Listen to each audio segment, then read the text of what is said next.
खबर सीमांचल के सभी साथियों का बहुत बहुत स्वागत है। आज हम आपको एक ऐसे शख्स से मिलाने जा रहे हैं। इस सक्सेस टॉक में हमारे साथ आज सीमांचल के एक ऐसे होनहार शख्स हैं जिनके बारे में आपको जानने और बताने से पहले उनकी थोड़ा सा हम तारुफ करा देंगे। उनके साथ हमारे उनके मम्मी पापा भी हैं, उसके अलावा जो चयनित हुए हैं वो कैंडिडेट भी है। हम बात कर रहे हैं सीमांचल के किशनगंज जिले के एक सुदूर क्षेत्र जो बहादुरगंज नाम से चर्चित है, जहां पे कटान और धसान और भसान के नाम से हमेशा चर्चित रहा है। लेकिन इस इलाके से अब सिविल सेवा की परीक्षा में लोग डीएसपी से लेकर के यूपीएससी की परीक्षा तक चयनित होने लगे हैं। आज हमारे साथ पंकज साहब है जो बीपीएससी की 65वीं परीक्षा में जो है 114वीं रैंक हासिल करके हमारे सीमांचल का गौरवमान बढ़ाया है। तो जिस शख्स के बारे में हम बात कर रहे थे वो हमारे साथ है पंकज कुमार साहब। बीपीएससी परीक्षा में 114वां रैंक हासिल करके किशनगंज जिला से सीमांचल का नाम रोशन किया है।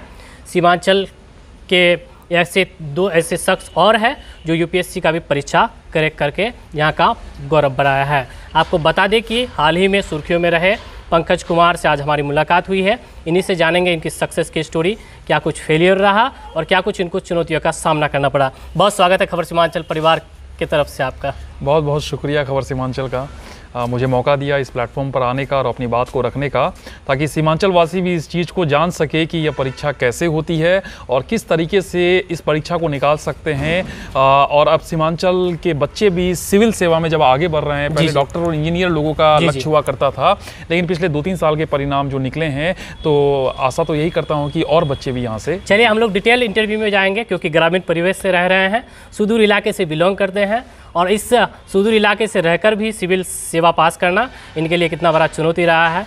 तो हम जानेंगे कि आपकी शुरुआती पढ़ाई कहाँ से हुई है। प्रारंभिक शिक्षा कुछ समय तक बिशनपुर प्रिया शिक्षा निकेतन से हुई। उसके बाद आपको बहादुरगंज पब्लिक स्कूल से क्लास 7 तक की पढ़ाई हुई। अच्छा। रसल हाई स्कूल से मैंने यहाँ से 10th किया, मैट्रिक किया। बाल मंदिर किशनगंज से हमने यहाँ से इंटर किया। उसके बाद मैंने हायर एजुकेशन के लिए बैंगलोर चला गया। अच्छा। तो बैंगलोर जाने के बाद मेरा लक्ष्य था कि ग्रेजुएशन करके आपको प्राइवेट सेक्टर में नौकरी करनी है। नौकरी किया 1.5 साल, मन नहीं लगा क्योंकि मोनोटोनस काम था, कंप्यूटर के सामने आप काम करते थे, कोई रुचि नहीं होती थी। फिर वापस बैंगलोर से यहाँ आ गया, घर आ गया। तो यहाँ के परिवेश से देखा, बाबूजी ने अपने सपने को रखा कि आपको आईएएस बनना है। जी। तो उस सपने को पूरा करने के लिए मैं दिल्ली गया, वहाँ लगातार पढ़ाई हुई, लगातार सफलता भी मिली। 2012 से ये जर्नी शुरू हुई थी। अच्छा, 2012 से आपकी जर्नी शुरू हुई थी इस यात्रा की। यूपीएससी मैंने 7 बार दिया, 7 बार असफलता मिली, 1 बार इंटरव्यू तक मैं पहुँचा। अच्छा। और कई मिला के मेरे 17 एग्जाम दिए, हर बार असफलता मिली, लेकिन हर असफलता मुझे वह चैलेंज करती थी कि तुम्हारे अंदर वो क्षमता है, तुम वह क्या कमी कर रहे हो। उसको मैंने सुधार किया और अब जाके मुझे 65वीं बीपीएससी में सफलता अर्जित हुई है। अच्छा, अब आपको कैसा लग रहा है? आपके परिवार वाले कितने खुश हैं आपकी सफलता से? सबसे बड़ी बात यही होती है कि माँ बाप ने एक लंबा समय मुझे दिया, स्वतंत्रता दी। आजकल जनरली मौका नहीं मिलता है, क्योंकि पढ़ाई भी महंगी हो गई है और बड़ा बेटा हूँ घर का, तो जिम्मेदारी भी ज़्यादा होती है। तो अच्छा लगता है, सुकून मिला, खुशी मिली और माँ बाप की खुशी देख करके खुशी और हो जाती है। भाई का भी बहुत बड़ा त्याग रहा, क्योंकि छोटा भाई एक्चुअली बड़े भाई की जिम्मेदारी ज़्यादा होती है, तो मैं कहूँ कि बड़े भाई की जितनी ज़्यादा जिम्मेदारी थी उसे छोटे भाई ने पूरा किया और तभी जाकर के मैं फ्री होकर के पढ़ पाया। और मुझे ये लगता है कि पद मुझे प्राप्त हुआ है, ये सफलता नहीं है। सफलता तब सुनिश्चित होगी जब जिंदगी के अंतिम समय, आप कहिए कि जब रिटायरमेंट एज होता है, जब आप सेवानिवृत्त होते हैं, तब मैं अगर जिंदगी के चैप्टर को उल्टा के देखूं कि 30 साल मेरे द्वारा किए गए काम से कुछ बेहतर परिणाम समाज में निकल करके आए हैं, तब मैं मानूंगा कि मैं व्यक्ति सफल बना। अच्छा पंकज साहब, आपको कब लगा कि आपको सिविल सर्विसेज की परीक्षा में जाना चाहिए और यही एक जो है विकल्प है समाज की सेवा करने के लिए भी और खासकर अपने इलाके का एक इंस्पिरेशन बनने के लिए भी? वास्तव में कहूँ तो ये मुझे 2015 में लगा। 2012 से मैंने तैयारी शुरू की, ये पापा का ड्रीम था। तो 13-14 2 साल चूंकि ग्रामीण परिवेश से पढ़ाई हुई थी, पढ़ाई नो डाउट की बहुत अच्छी पढ़ाई नहीं रही थी, तो बेस बनाने में 2 साल लग गया। तो 14 तक मुझे लगता था कि मुझे बनना है, पापा ने मुझे कहा है। लेकिन 14 के बाद जब मैं इस चीज को समझा, जब पढ़ाई की, समाज को समझा, अपने सीमांचल गाँव भी आता था तो गाँव की समस्याओं को समझता था, तब मुझे लगा कि यह एक ऐसा फील्ड है जहाँ से आप वृहद स्तर पर समुदाय के लिए व्यापक स्तर पर काम कर सकते हैं। चाहे शिक्षा हो, चाहे स्वास्थ्य हो, चाहे रोजगार हो, चाहे सरकार की योजनाओं को बेहतर तरीके से क्रियान्वयन में सिविल सेवा का बहुत बड़ा रोल होता है। तब मेरे अंदर प्रेरणा जगी और पापा का जो लक्ष्य था वो मेरा लक्ष्य बन गया 2015 में। तब मुझे एहसास हुआ कि अब मुझे यही बनना है। फिर उसके बाद तो फिर यानी 2015 के बाद से आप इस चीज को प्रायोरिटी दी एक तरह से? 100%। ये मेरा प्राथमिक और अंतिम लक्ष्य बना कि मुझे यही बनना है। आपने तैयारी कैसे शुरू की थी? तैयारी मैंने कोचिंग की, क्योंकि बेस मजबूत नहीं था। तो शुरुआत में तो आपको चूंकि विषय बहुत होते हैं, पढ़ना बहुत होता है, जानकारी नहीं होती है, तो कई बार गलतियां भी आप करते हैं, तो कोचिंग पर मैं निर्भर रहा। तो मेरा पहला ये था कि आप कोचिंग कर लीजिए तो उससे निकल जाएगा। तो मैंने तैयारी की, लेकिन कुछ जानकारी हमें प्राप्त हुई, लेकिन 15 के बाद तैयारी मैंने खुद से आत्मनिर्भर होकर तैयारी की, तो उसके बाद मुझे ज़्यादा चीज़ें समझ में आई। क्योंकि अब तो ऑनलाइन भी माध्यम हो गया, आप देखते हैं मोबाइल में भी बहुत सारी चीज़ें हैं, मोबाइल का भी मैंने मदद लिया, अच्छी अच्छी NCERTs की किताबें पढ़ी, तो मान के चलिए कि कई सारी चीज़ों को आपको प्रयोग करना पड़ता है, तब जाकर के ये सफलता। कैसे तैयारी करते थे आप? तैयारी एक निश्चित समय सीमा नहीं होती थी, लेकिन 5 से 6 घंटे आपको निरंतर मैंने पढ़ा है। और सामान्य सी किताबें, कोई विशिष्ट किताबें नहीं है, जो बिहार गवर्नमेंट की किताब होती है, NCERT की किताब होती है, उन किताबों से मैं पढ़ा, तो सामान्य जानकारी वहां से अर्जित हो गई। एक न्यूज़पेपर को मैं रखता था, न्यूज़पेपर में डेली पढ़ता था, ताकि न्यूज़पेपर से हमें यह पता लग सके कि हमारे आसपास दिन प्रतिदिन क्या घटित हो रहा है। अच्छा, कहा जाता है कि न्यूज़पेपर जो है आपका BPSC हो या फिर UPSC परीक्षा हो, इन सब के लिए जो है वो बोले रीढ़ का हड्डी साबित होता है, क्यों ऐसा? बिल्कुल सही बात है। देखिए, एक्चुअल में क्या है ना कि आज हमें आज के समाज के लिए काम करना है, तो हमें आज की जानकारी नहीं होगी तो हम समाज के लिए बेहतर काम नहीं कर पाएंगे।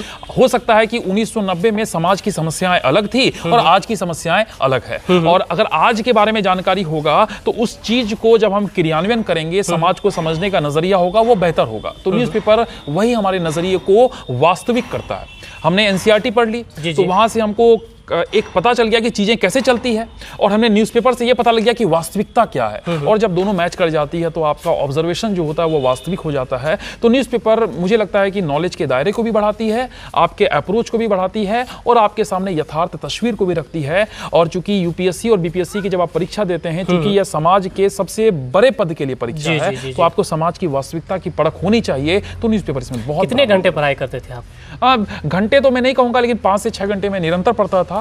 और चूंकि हॉबी भी थी, हॉबी को भी मैं घूमता था, खाना बनाता था, समय उस पर भी देता था, लेकिन 5 से 6 घंटे मैंने निरंतर पढ़ाई की है। आगे आपकी तैयारी UPSC की है? हाँ, UPSC बिल्कुल मैं देकर आया हूँ। अटेम्प्ट एक बचे हुए हैं और हैं। अच्छा, प्रयास रहेगा। एक अटेम्प्ट आप भी बचे हुए? एक और बचे हुए हैं, क्योंकि अभी मैं देकर आया हूँ प्रीलिम्स, पेपर ठीक हुआ है, तो टारगेट तो वो है ही है, बाकी जितना ईश्वर ने दिया है उतना उससे बहुत खुश हूँ। आगे किसान सहित सीमांचल के उन बच्चों के लिए आपके पास क्या कुछ ऐसी जानकारियाँ है, क्या कुछ अपील है, क्या कुछ संदेश है जिन्हें जो आपको देख करके इंस्पिरेशन बने, या फिर आप उनके लिए क्या कुछ सहयोग करना चाहते हैं, क्या कुछ आइडिया है? बिल्कुल, देखिए, आज मेरा माध्यम हिंदी रहा है, तो सबसे अच्छी बात क्या है कि चूंकि आज अंग्रेजी का एक हवा बन गया है कि अंग्रेजी से ही आपको सफलता सुनिश्चित होगी, तो सीमांचल बेल्ट हिंदी बेल्ट है। बिल्कुल। और हिंदी वाले छात्र को मैं वही, सीमांचल के छात्र को वही कहना चाहता हूं कि हिंदी में भी आप सफलता अर्जित कर सकते हैं। सबसे पहली चीज कि अपने दिमाग से इस भ्रम को निकाल देना है कि अंग्रेजी है, नहीं पढ़े हैं, इंग्लिश में कैसे सफलता होगी। दूसरी बात यह है कि इस पढ़ाई को बहुत कठिन नहीं समझना है, क्योंकि आपको आसपास के पड़ोस के लोग, कई बार शिक्षक लोग भी, कई बार आपको बहुत सारे ऑनलाइन भी आपको यह बताया जाता है कि इस परीक्षा को निकालने के लिए बहुत मेहनत चाहिए, आपको बहुत ज्यादा पढ़ना होगा, 10 से 12 घंटे 14 घंटे पढ़ना होगा। तो इस तरह के भ्रम से निकलना होगा। भ्रम से निकल करके आपको एक रणनीति बनानी होगी, सही दिशा बनानी होगी। और अगर आप ईमानदारी से 5 से 6 घंटे तैयारी करते हैं तो 1.5 साल की ये तैयारी है। 1.5 साल? हाँ, 1.5 साल आपको समय। अगर आप जीरो हैं, जीरो मतलब कि आपने कुछ नहीं जाना, शुरुआत कर रहे हैं, हाँ, तब 1.5 साल। अच्छा। आप कुछ पढ़े हैं तो हो सकता है साल भर में भी निकाल ले, क्योंकि चीजें सटीक जाननी है, कम जाननी है, ज्यादा जानना नहीं है। ज्यादा मतलब कॉलेज का प्रोफेसर थोड़ी बनना है, हमको समाज का, सरकार की योजनाओं को क्रियान्वित करना है और समाज में बदलाव लेकर के आना है। तो जानकारी भी हो और वास्तविकता भी पता हो, तो आपको 1 साल से 1.5 साल की तैयारी, 6 घंटे निरंतर तैयारी, मिनिमम किताबें। होता क्या है कि किताबें भी बच्चे बहुत ज्यादा पढ़ लेते हैं कि थोड़ा पढ़ लिए, चलिए और पढ़ लेते हैं, मतलब मन में जो उत्साह होता है तो वो किताबों के प्रति दिखाई देता है।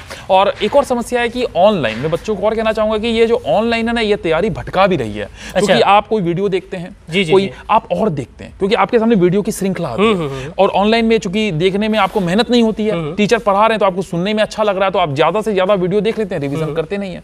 तो रिविजन नहीं करते, तो ऑनलाइन तैयारी भी बच्चों को भटका रही है। वास्तविकता यही है, क्योंकि जब अति सर्वत्र वर्ज्यते, हमारे पूर्वजों ने भी कहा कि अति सब चीज को आपको त्यागना चाहिए, तो ऑनलाइन भी अब अति कर दिया है तैयारी में। आपको लिमिटेड रिसोर्स रखना है, टू द पॉइंट कंटेंट रखना है, तो तैयारी बिल्कुल संभव है। तो सीमांचल वासियों को यही कहना चाहूंगा कि माध्यम हिंदी रहा है, तैयारी के घंटे मैंने 5-6 घंटे सीमित रखे, कम से कम रिसोर्स पढ़ा। हाँ, समय मेरा लंबा जरूर लग गया, इसलिए लंबा लगा कि गलती मैंने खुद की थी।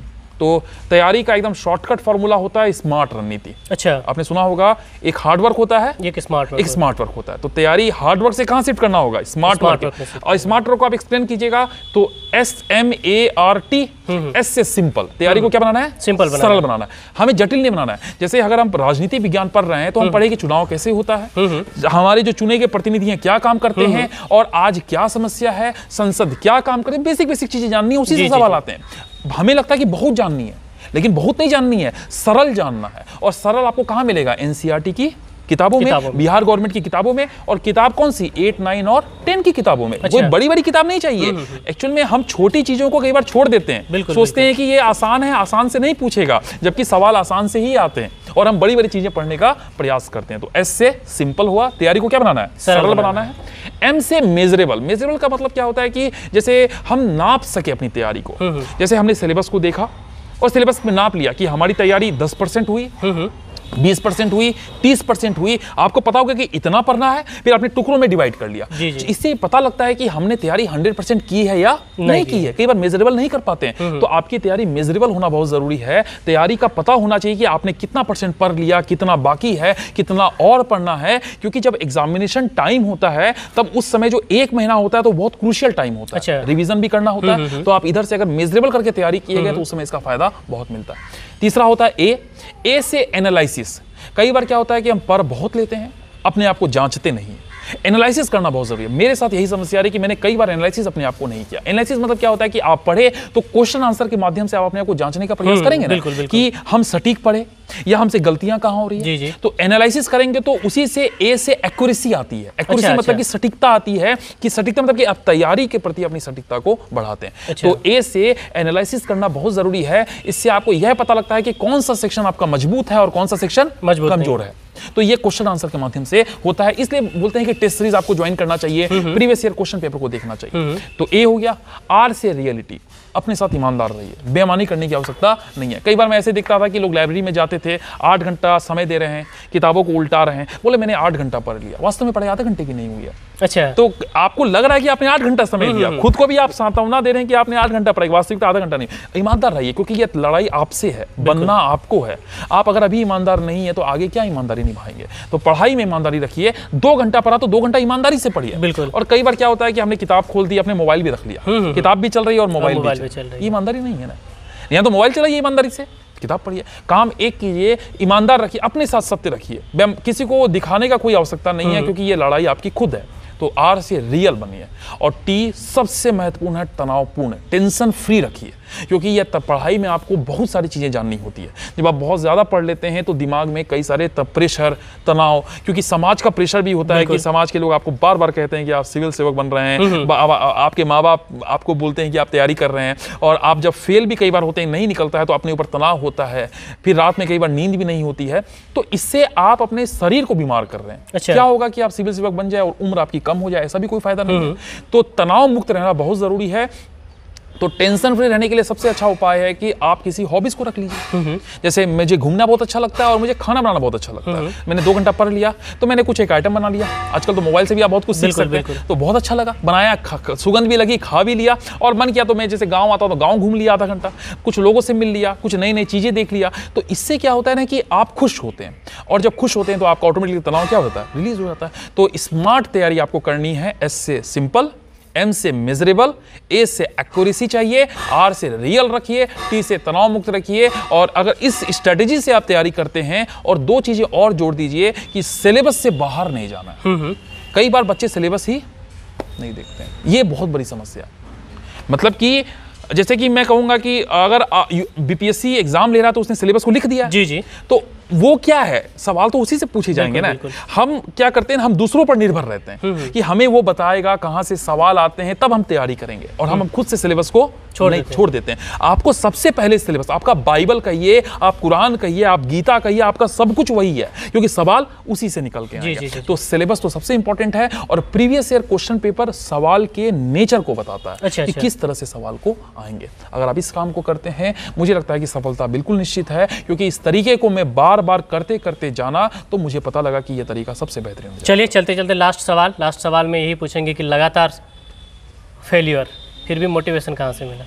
देखिए, मोटिवेशन का फैक्टर नो डाउट कि जब एक तो बड़ी बात होती है कि आप जब बाहर तैयारी कर रहे हो तो पैसे वाला मैटर बहुत मैटर करता है कि तो मेरे माँ बाप ने हमेशा मुझे समर्थन किया कि उन्होंने ये कहा कि तुम तैयारी करो और फाइनेंशियल सपोर्ट मुझे किया। नो डाउट कि कई बार समस्या परिवार में भी होती है, और छोटा भाई मेरा जिन्होंने मुझे कभी भी घर की समस्या से आप कहिए कि उसने सारी समस्याओं को झेला भी कहा और कई बार नहीं भी कहा कि भैया पढ़ रहे हैं, भैया को परेशान न किया जाए। सबसे बड़ा प्रेशर घर से ही होता है वास्तविक रूप से। और अगर घर का प्रेशर नहीं हुआ, और बड़ी बात थी कि मैं तो और कहूंगा कि शोर नहीं मचाना है। कई बार लोग शोर मचा के तैयारी करते हैं कि हम कर रहे हैं, तो इससे क्या होता है कि आसपास के लोग बराबर माहौल बनाने का प्रयास करते हैं, तो उस माहौल में बच्चों का तनाव क्रिएट होता है। तो मेरा ये अच्छा था कि ना माँ बाप ने किसी को बताया, ना मैंने किसी को बताया कि मैं तैयारी कर रहा हूं, बस करता गया। असफलता हुई तो समाज ने आप पे दबाव नहीं डाला। जी। और कुछ मित्र थे दिल्ली में, बहुत अच्छे मित्र मुझे मिले और उनका समर्थन भी बहुत ज्यादा था। और मैंने कहा जैसे टेंशन फ्री के लिए मैंने अपने हॉबीज को रखा था,